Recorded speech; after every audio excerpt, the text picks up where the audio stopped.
Good morning, folks. We've got a lot to cover today, from the sun to earthquakes to news articles, and if you missed last night's video, it is critical. China launched an electromagnetic earthquake forecasting satellite, and you won't believe some of the science involved. This video is linked for you below.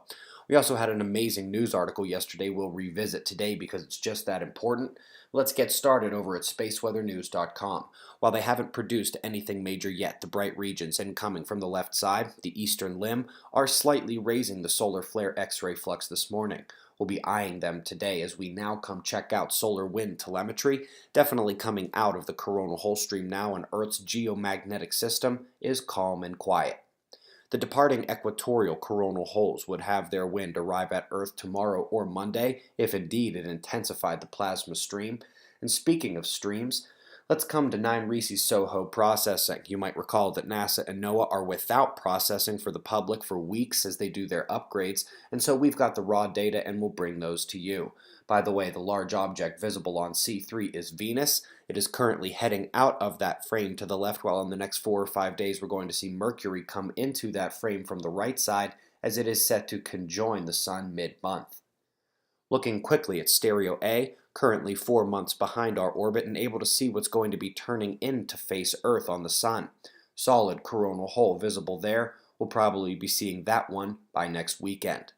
Let's go to the ESA, where they want to put a satellite permanently in a similar position to Stereo for these similar reasons, to see what's coming on the Sun and also to get a side view of CMEs that would be coming at Earth.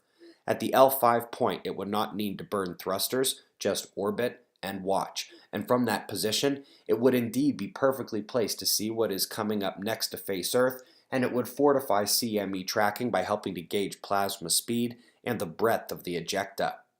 Let's come down to the ground, where we took a magnitude 6 event yesterday, luckily again well away from harming people. This one struck beneath a powerful low that crossed New Zealand, and which we'd been eyeing for a week since it was well north of there near Vanuatu.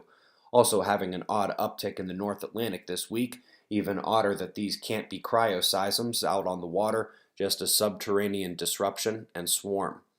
Folks, here is the paper that goes with yesterday's top article release. The actual paper didn't come out for a few hours after the news, but it is the breakdown of why we now have 3 galaxies where the dwarf satellites debunk the dark matter model in their non-chaotic, polar preferred orbits. Andromeda, Milky Way, and Centaurus A do not follow the rules, and it is the observations of the universe we hope you'll remember that trump the mathematics and modeling. Coming next to HD 5980. Scientists are glad they checked back in on this guy after a major stellar wind collision brightened the binary pair in X-rays more than a decade ago. Observations ceased for a period, but when they kicked back in last year, they found the region glowing much brighter than before, long after the explosive event had ended. They say the slowdown of expansion and lack of instabilities in the collision space is leading to post-mortem heating and excitement of the remaining matter, allowing X-ray glow to increase. Last 2 stories here. First is one that isn't going to make any friends in the quantum physics world. However, if you read the analysis, it is difficult for one not to reach the same conclusion, that the complex math and modeling is akin to pseudoscience. It has no basis in reality, and in actuality harkens back to a conversation between Einstein and Niels Bohr. On the same "that thing doesn't work" line of thinking, the standard viscous disk model around galaxies must be abandoned. The drag, heating, and motion of the material in the disks cannot be reconciled with standard accretion disk science. Website members at suspiciousobservers.org. We've got your Fly on the Wall podcast coming up in just a few hours, and at 9 a.m. Eastern Time US, we will be on the chat page for the pre-show discussion. We greatly appreciate your support. We've got your wind maps and shots of our star to close, and we'll do this all again tomorrow, right here. But right now, it's 5:05 a.m. in the new Valley of the Sun. Eyes open.